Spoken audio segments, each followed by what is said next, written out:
হারি সাহেব আজকে তাকে তার গুরুত্বপূর্ণ বক্তব্য মুসলিম উম্মার জন্য দেওয়ার জন্য অনুরোধ করছি। বক্তব্য নিয়ে আসছেন মাওলানা ইলিয়াস হারি। বিসমিল্লাহির রহমানির রহিম। আমরা বিশ্ব মুসলমানদের এক হৃদয়ের আঘাত আজকে ফিলিস্তিনের মজলুম মুসলমানদেরকে নির্মমভাবে আমার নিষ্পাপ শিশুদেরকে মা বোনদেরকে যেভাবে হত্যা করা হচ্ছে, একই সাথে আজকে আরাকানের মুসলমানদেরকে হত্যা করা হচ্ছে। ভারতীয় গুজরাট সহ কাশ্মীর সহ বিশ্বের যে সমস্ত মুসলমানদের উপর হামলা হচ্ছে, আমরা তার নিন্দা প্রকাশ করছি এবং সাথে সাথে এই সমস্ত মুসলমানদের গুলি স্বাধীন না হওয়া পর্যন্ত এই বিপ্লবী সংহতির আন্দোলনের সাথে আমরা একাত্মতা প্রকাশ করছি। আমি মনে করি সমস্ত মুসলমানদের ইমানি দায়িত্ব এই আন্দোলনের সংগ্রামে ঝাঁপিয়ে পড়া। আমরা যতটুকু পারি কাশ্মীরের মুসলমানের জন্য, ফিলিস্তিনের মুসলমানের জন্য, আরাকানের মুসলমানের স্বাধীনতার জন্য সংগ্রাম অব্যাহত চালিয়ে যেতে হবে। আর একটা বাংলাদেশে মানবিক করিডোরের নামে এই যে ষড়যন্ত্র চলছে, আমেরিকার সেই ষড়যন্ত্র, ভারতের ষড়যন্ত্র, এই দেশের স্বাধীনতা সার্বভৌমত্বের জন্য একটি নীল নকশার ষড়যন্ত্র। মানবিক করিডোরের নামে এই দেশের স্বাধীনতার উপর হানা হবে, যেটা আপনারা দেখছেন লিবিয়াতে হয়েছে, আফগানিস্তানে হয়েছে।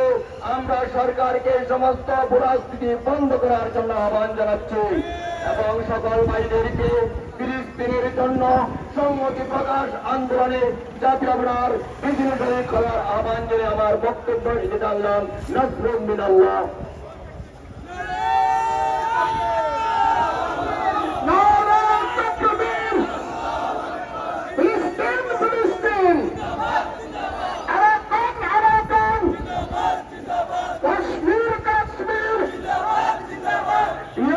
মুসলমান ভাইরা আপনারা জেনে আনন্দিত হবেন, আমরা 7 ফেব্রুয়ারি থেকে বাইতুল মুকাররমের মসজিদ থেকে এই উত্তর গেট থেকে আমাদের এই লাগাতার আন্দোলন চলে আসছে। এর মধ্যে আমাদের সফলতা হচ্ছে, আমরা বাংলাদেশের স্বরাষ্ট্র উপদেষ্টার কাছে ফ্যাসিস্ট গণহত্যাকারী আওয়ামী লীগের যে সভানেত্রী ছিল, বাংলাদেশে যায়নি, হাসিনা কর্তৃক বাংলাদেশের পাসপোর্ট থেকে আপনার এক্সট্রা প্রিন্টাইল তুলে দেওয়া হয়েছিল। আমাদের এই আন্দোলনের ফসল হিসেবে আবার পাসপোর্টে আমরা যখন স্মারকলিপি স্বরাষ্ট্র উপদেষ্টাকে দেই, তিনি সেটা অত্যন্ত ইতিবাচক ভাবে নেন।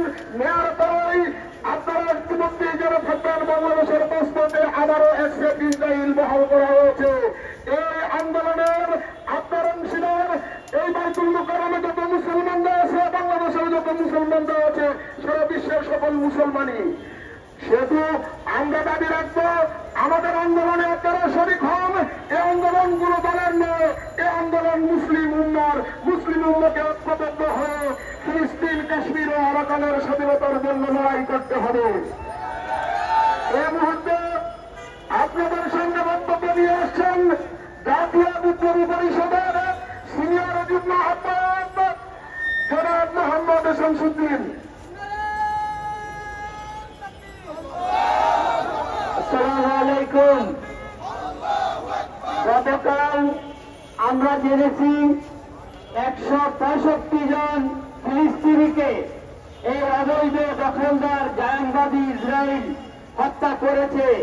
আমরা এই পর্যন্ত 1 লক্ষের কাছাকাছি ফিলিস্তিনি মুসলমানদেরকে এই বছর 2024 এবং 25 সালে হত্যা করেছে।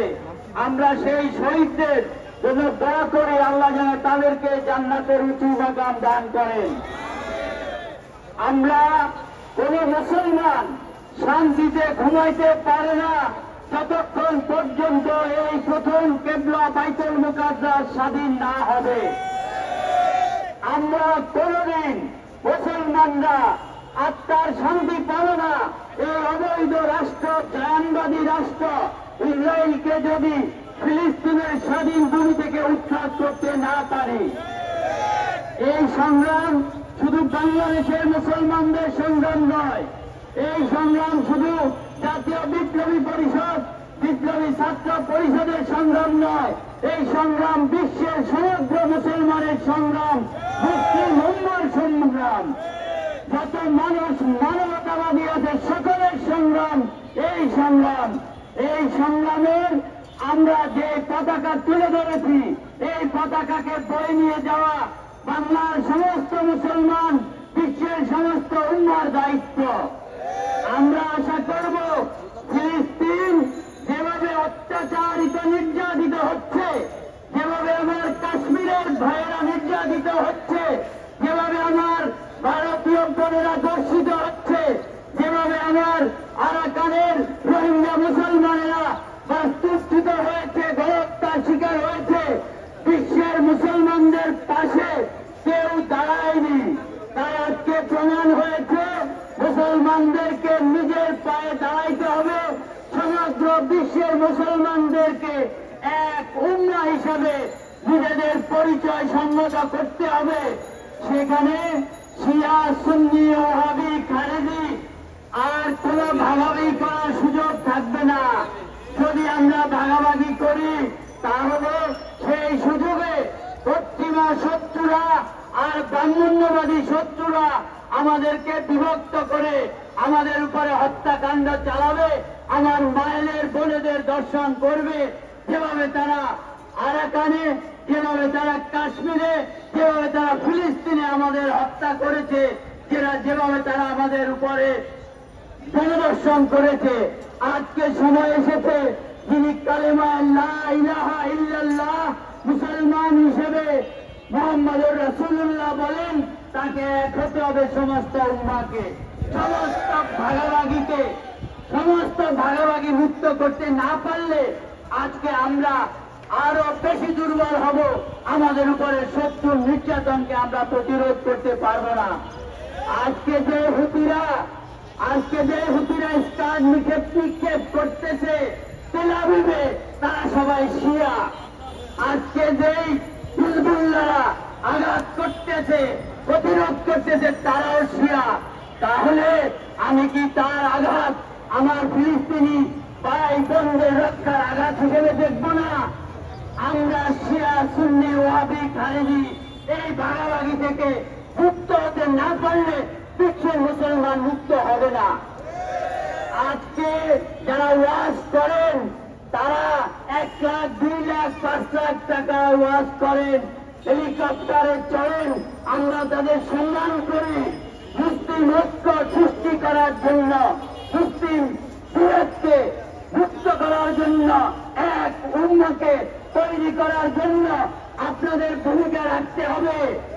কে সভাপতি হলেন, কে সেক্রেটারি হলেন, কে কোন দেশের অনুগত, কে কোন দেশের ভোক্তা, কে কোন দলের সুবিধাভোগী, সেটা ভুলে যেতে হবে।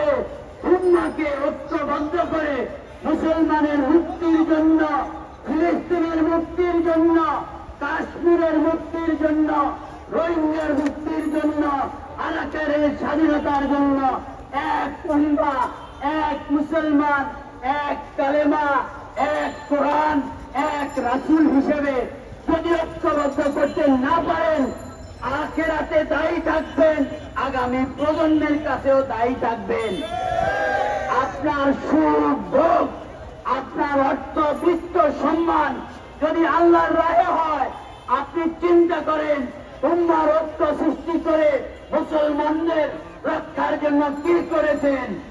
বিভক্ত ঐক্যবদ্ধ মুসলমান তৈরি না করে বিভক্তি সৃষ্টি যদি করেন, আপনারা আল্লাহর কাছে দায়ী থাকবেন, আখিরাতে দায়ী থাকবেন। আমরা জাতীয় বিপ্লবী পরিষদ, বিপ্লবী ছাত্র পরিষদ আগামী প্রজন্মের কাছে বিচার দিয়ে যাব। আপনারা দায়ী থাকবেন, আপনাদের এই সুখ, এই ভোগ, এই সম্মান থাকবে না। আমরা দেখেছি শেখ হাসিনা পালিয়ে গেছে, তার অনুগত পুলিশ পালিয়েছে, তার এমপি মন্ত্রীরা পালিয়েছে, বাইতুল মুকাররমের খতিবও পালিয়েছেন। তাহলে আমাদের ঐক্য, উম্মাহর ঐক্য, এই ঐক্য সৃষ্টি করতে যে শেখ হাসিনা ভারতের দালাল, মুসলমানবাদ, ব্রাহ্মণ্যবাদ আর দিল্লির দালাল সে যেহেতু পালিয়ে গেছে, এখন আপনাদের অবারিত সুযোগ। এখন দাড়ি দেখলে, টুপি দেখলে আর মসজিদে গেলে, মাদ্রাসায় গেলে ভয় পাওয়ার কিছু নাই।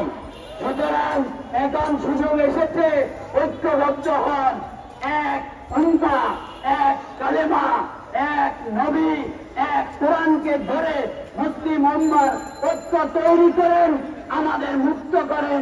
আগামী প্রজন্মের জন্য, মুসলিম উম্মার মুক্তির জন্য ইমাম মাহদী আলাইহিস সালাম, হযরত ঈসা আলাইহিস সালামের আগে এক কাতার, এক উম্মাহ তৈরির জন্য আলেম ওলামারা ভূমিকা রাখবেন।